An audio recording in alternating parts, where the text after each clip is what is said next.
da Richthofen, que eu acho que é um caso dos que eu já presenciei até agora, assim, de acompanhar, presenciar não, mas acompanhar, é um dos casos mais bizarros, né? Porque ela ajudou a matar os próprios pais. É uma garota que... Assiste os filmes, por favor, gente. Eu vou Sexta-feira, assistir, vou comentar aqui. Vamos Amazon assistir. Prime Video. A gente assiste no final de semana e comenta aqui depois. Vamos, porque olha... Porque é uma coisa... Escuta ela falar. Escuta ele falar. Eles têm histórias diferentes sobre o que aconteceu. Caramba. E na época, eu não ouvi tanta... Engraçado, porque a gente já estava tão então, massificado. Então vamos para ela agora, a gente falou do Nardoni. Como você entra nesse caso da Richthofen? Esse caso são as coincidências que não existem, né? Eu estava fazendo um estágio, porque eu não conseguia saber como era a perícia no Brasil. O FBI tem site, tinha. Estamos falando de 2001. 2002. A Scotland Yard, tudo você sabe. E Brasil, mas não tinha nada. E eu não conseguia entender como que... Nem sabia que tinha perícia, assim, muito boa, assim, não sabia. Tá. Aí eu me inscrevi num curso de perícia na Academia de Polícia de São Paulo. Eu perguntei se eu podia ser ouvinte. Foi engraçado, porque Dr. Délio, ele olhou para mim e falou, olha, nunca ninguém perguntou. Mas não tem nenhum lugar que diz que pode, mas também não tem um lugar que diz que não pode. Pode ser ouvinte, vai, tudo bem, vou deixar. Eu estava escrevendo Ainda o Louco ou Cruel, que é o primeiro livro. Aí ele me deixou ser ouvinte, e aí que eu fiquei sabendo, com esses peritos que ficaram meus colegas ali, eu fiquei sabendo que tinha não só perícia, como tinha uma perícia de homicídios, que ficava lá no prédio de homicídios, na Brigadeiro Tobias.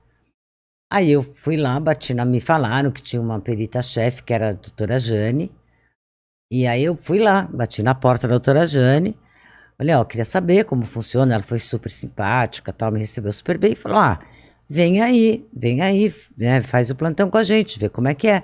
E ela foi, assim, pra mim, incrível, porque ela me abriu realmente um caminho, porque imagina que eu ia lá uma vez por semana, ela me deu umas dicas de uns peritos melhores, que tinham mais paciência de mostrar e tal, e eu ficava num plantão, eu subia na viatura onde eu ia com eles, ver local de crime. E foi nesse ano que eu fiquei 1 ano fazendo isso. Nesse ano que eu fiquei, em outubro, acontece o crime do casal Richthofen. E foi uma bagunça, né? Porque isso levantou a perícia, tanto que eu fui com eles na reprodução simulada desse caso. Eu me assustei até com a repercussão, porque quem tá lá dentro, a gente não tinha tanta ideia de que iam ter 500 jornalistas na rua no dia da reprodução simulada. Caramba. A gente não tinha tanta noção assim. E foi assim, e aí eu entrei no caso assim, acompanhei a perícia toda. Como passo que é a essa passo. reprodução que eles fazem? É no local? É no local, foi na casa. Caramba. E um de cada vez separadamente, Suzane, Christian e Daniel. Cada um contou para os peritos passo a passo do que aconteceu ali. Demonstra. Tudo, vai tirando foto, vai filmando, mas você parou onde, quem foi, onde você chegou. Então começou da garagem, chegamos por aqui, quem desceu do carro, quem estava sentado na frente, quem estava sentado atrás, quem desceu por onde. Onde eles puseram as meias na cabeça, não puseram, eles eram preocupados com o DNA, né? Com fio de cabelo, não queriam deixar provas. Então tem tudo, você reconstrói passo a passo. E aconteceram coisas estranhas lá, porque, por exemplo, o Daniel é muito emotivo. E quando a Jane, para montar essa reprodução simulada, os policiais que fazem o papel das vítimas. Então ela botou um policial mais ou menos o tipo do Manfred para fazer o Manfred, e um policial mais ou menos do tipo da Marísia. São os pais. São os pais que ficaram já deitados na cama. Então o Christian e o Daniel não viram a cara deles. Certo. E aí mostraram que a Suzane já tinha mostrado, eles também mostraram que ela acendeu a luz do corredor, o que deixava o quarto um pouco escuro ainda. E aí eles entraram com o bastão, a perícia tinha feito um bastão de papelão, né, para eles mostrarem como foi. E o Daniel, então, entrou, mostrando que ele foi pro lado do Manfred. E aí, cara, acendeu a luz. E quando ele viu o policial, que era parecido com o Manfred, cara, ele começou a passar mal, começou a chorar, começou a passar mal e respira e não consegue. Caramba. E olha a perita ali, os peritos do lado de calma, respira. O cara que Reviveu. Reviveu. E aí você sabe que a gente até rezou um Pai Nosso, todo mundo deu as mãos, Caramba. porque ia interromper, ele não ia conseguir continuar. O cara desesperou. Então você vê que a reprodução, porque uma coisa é você imagina que um crime dura segundos, minutos, é pouco, né? É rápido, mas na reprodução simulada não é. Para. Até onde? Para. Clique, clique, clique. Aí você fez o quê? Andou para lá, para, clique. Então, é muito vagaroso e realmente traz à tona um momento muito mais prolongado, uma memória muito mais prolongada. Caramba, e fizeram com os 3? Fizeram com os 3 em separado. E foi o único que desabou, os outros? Os outros não desabaram. O Christian, eu fiquei muito impressionada que a perna dele tremia tanto no começo, que a calça dele tremulava, assim, que nem uma bandeira no vento, sabe? Caramba. Tava bem nervoso. E ela é uma coisa estranha, assim, porque ela... muita gente fala frieza, né? Mas eu não ia... É uma distância. É como se ela estivesse contando uma história que não é dela. É muito longe, assim. A perita Jane pergunta para ela... Fala assim, me conta o que aconteceu naquele dia. E ela sempre quer tirar 10, né? Ela é a melhor aluna do planeta. Aí ela pergunta assim, mas quer que eu comece da onde contar? Daquele dia de manhã? Pode começar daí, do dia de manhã. E aí é uma voz monocorde, assim, aquele dia de manhã eu acordei, tomei café com a minha mãe, meu pai, com meu irmão, aí fomos pra escola. Assim, e é como se não fosse... Gente, já tá contando o dia que os pais morreram, assassinados. Estraçalhados. Parece que ela tá contando um filme. E ela tá contando uma. Como, entendeu? Às vezes até um filme você conta mais envolvida. Mas um filme que ela nem gostou tanto. Você leu uma resenha. Sabe, exatamente. Assim? Eu vi que é um filme que fala de um casal. Então, eu não acho que é uma questão de ser fria. Entendeu? Por exemplo, ela estudou o processo para o júri. Olha, eu que não tenho nada a ver com isso. Você que não tem nada a ver com isso. Se você vê as fotos que tem no processo já é difícil, eu não posso imaginar se eu tivesse que ver essas fotos se fosse meu pai e minha mãe. Entendeu? Então, ela tem uma... É como se... É um split, na psicanálise fala bem. É uma distância, assim. Não é com ela, é outra, é o outro. Muito louco. Cara, que assustador isso. É uma dissociação. Aí você acompanhou isso, você já começa aí. Aí, então, eu já tava lá desde o começo. E a imprensa toda lá fora. Toda lá fora, uma loucura. 500 caras, chovia, helicóptero. E eu morri de medo, porque eu fui a única... Foi mesmo? Que bairro? Na casa, Campo Belo. Campo Belo. Eu era a única civil acompanhando esse trabalho. O resto era tudo polícia. E na noite anterior... Um jornalista, que eu nunca vou falar o nome, me ligou, me ofereceu, tentando entrar numa questão de me oferecer uma grana para eu entrar com uma câmera. Eu nem deixei ele, falei, não vai dar, não vai rolar, mas eu fiquei muito assustada, até com isso. Falei, gente, mas onde que eu tô, né? O nível que tá... Não, e aí eu cheguei de manhã na reprodução simulada, a delegada bravíssima. E eu falei assim, doutora Cíntia Tucunduva. Ela é brava, magrinha, brava. E ela olhou pra mim e falou, você é quem? Falei, eu tenho porque eu tinha uma autorização de uma juíza, tá? Pra estar lá. Não sou Suzane. Não, eu tinha uma autorização, eu não fui lá de bico. Sei. Porque quando a gente viu que ia ter a reprodução, a Jane mesmo, meus peritos me falaram, vai na juíza corregedora, conta pra ela que você tá fazendo estágio aqui, e ela me deu uma baita autorização bacana para fins literários. Tá. Porque eu não sou jornalista. Você não poderia publicar. Imagina, não era, mas eu nem queria. Eu queria escrever esse livro, que no fim eu escrevi mesmo. E mandei pra juíza que me deu autorização. Então eu mostrei, eu tremia, né, minha autorização. Daí eu falei, doutora, eu queria falar com a senhora. Eu tive um telefonema ontem. E eu tô com medo, porque se alguém filmar alguma coisa, eu quero que a senhora me revista. Pra saber que não fui eu. Cara, essa mulher, o quê? Chamou um perito, falou, pode revistar todos os homens e mulheres para esse quarto. Levou todas as mulheres, todo mundo tirou a roupa. E aí os helicópteros da mídia, você imagina?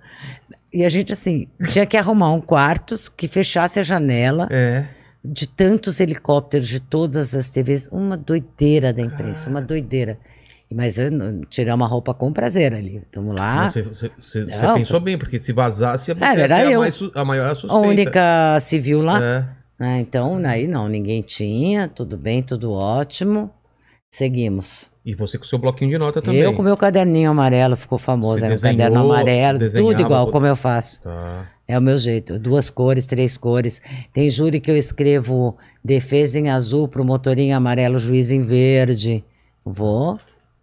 Caramba. Deve ter aqui alguma página assim. E aí, daí, vocês fizeram a reprodução e daí qual foi o próximo passo? Não, aí depois da reprodução simulada, que eles já eram confessos. Durou umas 4, 5 horas. Mas, nossa, a gente chegou lá de manhã, saiu já era... só pra fazer o... porque é um de cada vez, faz tudo, né?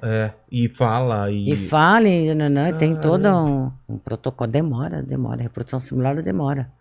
Por isso que eu te falo, o crime é rápido, reproduzir não tanto.